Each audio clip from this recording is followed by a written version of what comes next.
সবসময় চিন্তায় থাকি বাচ্চাদের কিভাবে সবজি খাওয়ানো যায়। আজকে আমি বাচ্চাদের উপযোগী শোল শিমের একটি তরকারি শেয়ার করছি।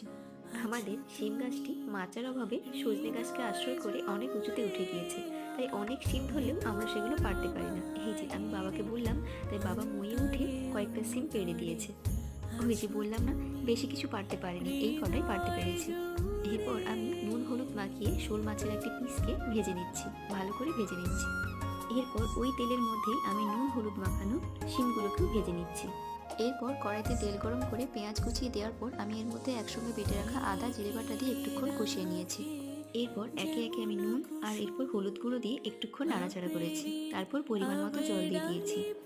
এরপর আমি এর মধ্যে ভেজে রাখা শিমগুলো অ্যাড করে দিয়েছি। এবার ঝোলটাকে কিছুক্ষণ ধরে ফুটতে দেবো। শিমটা সেদ্ধ হয়ে গেলে আমি এর মধ্যে ভেজে রাখা মাছটা অ্যাড করব। এরপর আবার কিছুক্ষণ ফোটানোর পর আমি নামিয়ে নিচ্ছি।